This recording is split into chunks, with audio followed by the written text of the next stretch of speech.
किसान भाइयों, आज हम आपको गेहूं के बारे में कुछ जानकारी देते हैं और इसके बारे में बताएंगे कि कितने दिन की हो चुकी है और कौन सी वैरायटी है और इसमें क्या क्या अब तक हमने डाल दिया है। नंबर 1 किसान भाइयों, हमारी वैरायटी लगभग ये 3 महीने की हो चुकी है और ये वैरायटी है 1270, जो कि एच यूनिवर्सिटी की आती है, हरियाणा एग्रीकल्चर यूनिवर्सिटी हिसार की वैरायटी है। और इसमें आप देखोगे ना, एक तो इसमें फुटाव भी देखो अच्छा है, गुच्छे का फुटाव भी बहुत अच्छा है, मतलब अच्छी है। अब की बार इसकी हाइट कम है, हाइट बहुत ज़्यादा जाती है लगभग इसकी। क्यों कम रहने का कारण है कि दूसरे महीने में गर्मी बहुत ज़्यादा हो जाना। अभी से ये गोबे में आ चुकी है और इस पर कौन कौन सी दवाई का छिड़काव करना चाहिए और किस टाइम पे खेलना चाहिए। आज से हमने 1 महीने पहले इसमें 2.5 किलो एकड़ की यूरिया ली हमने और 1 kilo DAP di ammonium phosphate आता है वो लिया हमने, और 100 ग्राम चिलेटेड जिंक 12% आती है वो हमने इसमें डाली। उन तीनों को मिला के स्प्रे किया है और इस अवस्था में अब इसका एक स्प्रे और करने वाले हैं और वो स्प्रे करेंगे हम इसका। अब या तो आप 0050 का स्प्रे कर सकते हो, उसमें पोटास आता है।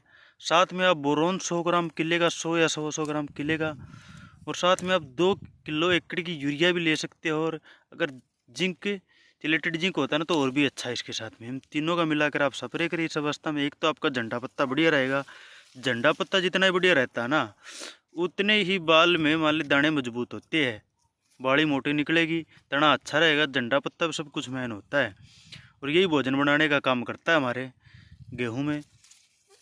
और इसी के साथ हमारी ये 3 महीने की गेहूं हो चुकी है और आज हम इसमें तीसरा पानी दे रहे हैं। ये देख सकते हो, आज हमने इसके अंदर तीसरा पानी अभी लगाया है। बीच में सी बादलवाई रहती थी, पहले महीने के अंदर लगभग बरसात हो चुकी थी और उसमें पानी की जरूरत पड़ी नहीं। और ये फसल हमने 11वें महीने की 15 तारीख की बोई थी, लगभग 3 महीने की हो ही चुकी है। आज 13 तारीख हो चुकी है ना, तो 3 महीने की हो चुकी है। और इस फसल और पिछली बार हमने ये वैरायटी लगाई थी, पिछली बार भी हमारी बहुत अच्छी औसत रही थी। इसकी लगभग 76 मन किले की औसत इसकी हमारे खेत में निकली थी। देखो, अलग अलग किसान के अलग अलग राय होते रहे, अलग अलग ज़मीन के अलग अलग गेहूँ निकलती है। हम कह देते हैं भाई उसमें इतने निकलती है, उसमें इतने निकलती है, और जो हमारी ज़मीन है ना इसमें गेहूँ अच्छी निकलती है और ये मानती भी है मिट्टी इस फसल को। और पिछली बार हमने 327 नंबर बीज भी डाला था, उसकी भी बहुत बढ़िया पैदावार हुई 327 नंबर की। इसलिए किसान भाइयों से ज़्यादा रिक्वेस्ट है, आप 1270 नंबर का प्रयोग एक बार ज़रूर करें। इसके लिए आपको दोमट मिट्टी होती तो बहुत अच्छी है, अगर काली मिट्टी होती तो और भी अच्छी है। ये बहुत अच्छी उत्पादन देती है गेहूँ। इनमें आप मान के चलो 60 मन से ऊपर जाती है कणक।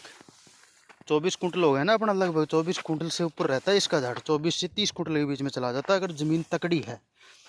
अगर ज़मीन रेतीली है ना गेहूँ तो उसमें भी अच्छा चलेगा, फिर उसमें जो आपका झाड़ है ना इतना नहीं आएगा।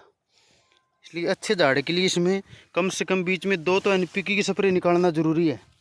अगर ज़्यादा इसकी हाइट होती है तो आप इसमें हाइट रोकने के लिए कोई भी PGR का प्रयोग भी कर सकते हो। फिलहाल अब की बार इसकी हाइट बहुत कम है, इसलिए हमने किसी प्रकार का कोई PGR का इसके अंदर उपयोग नहीं किया और गेहूँ बहुत अच्छी खड़ी हुई है ना। हमने अब तक कोई और स्प्रे, हमने सिर्फ एक NPK का स्प्रे निकाला है।